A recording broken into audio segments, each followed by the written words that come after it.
Well, hey, church, welcome back. We are in part two of this little three-part sermon on fasting. And in part one, we talked about how ever since Adam and Eve, our bodies have been at war with us. And culturally, it's just sped up. And yet, here comes Jesus, and he, along with many others in the Bible, he fasts.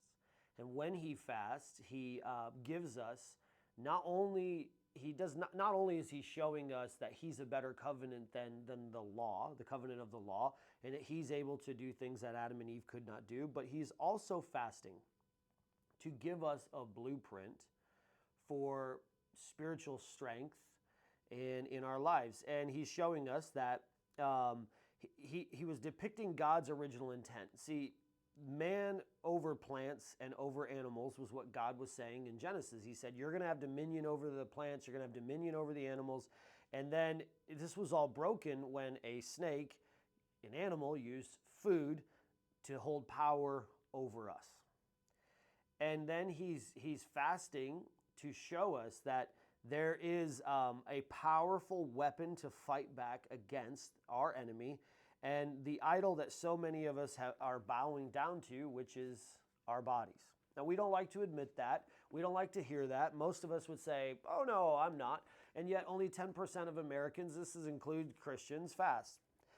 But fasting is a powerful weapon against temptation. Jesus fasted in order to be strong enough to defeat the tempter. Now, I've preached a long time and I've heard a lot of sermons about this. I think I've heard one other guy say this.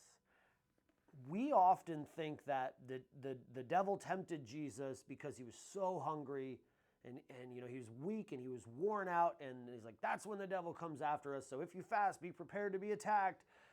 And you may be attacked, but the truth is, of this exact story, Jesus was able to defeat the temptations only because he used fasting to give him spiritual strength. The Bible says he was led into the wilderness. He was led into fasting, and this fasting gave him the strength, the power to defeat temptation. Jesus conquered temptation and began a whole new kingdom by fasting. And this was not a unique thing to him. Many believe this was a regular part of his life and of his followers. Jesus followed many and almost all Jewish customs, celebrations, and traditions. In fact, Matthew chapter 6, verse 16 says, when you fast, do not look gloomy like the hypocrites, for they disfigure their faces, that their fasting may be seen by others. Truly I say to you, they've received their reward.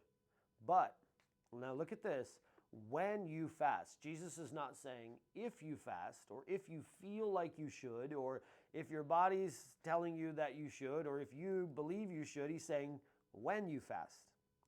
When you fast, anoint your head, wash your face, that your fasting may not be seen by others, but by your Father who is in secret. And your Father who is in secret will reward you. Jesus is implying to his disciples that they should be, and that they should be a part of regular fasting. Most Jewish people in that time fasted 2 times per week. Fasting was a little bit different than how we fast. It was sunset to sunset. And the early Christians, the early church, refused to fast on Sunday because it was a celebration of Jesus' resurrection. So if you're thinking like, man, fasting, like I got to fast all of this time, and it's, Sunday's not included, and sunset to sunset is the idea of the early church. You can learn much more about this. I've spent a lot of time listening and reading and studying about fasting recently.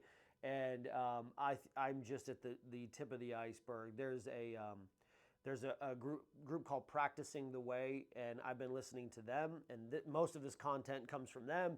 And man, I'm 6 hours into podcasts and hours into reading, and I'm only beginning to scratch the surface of what they say. Christians always fasted actually during Lent. This was not just a Catholic thing. And Ramadan came from this early church idea of fasting. They would fast for many days, but never on Sundays, and always at sunset they would eat a meal.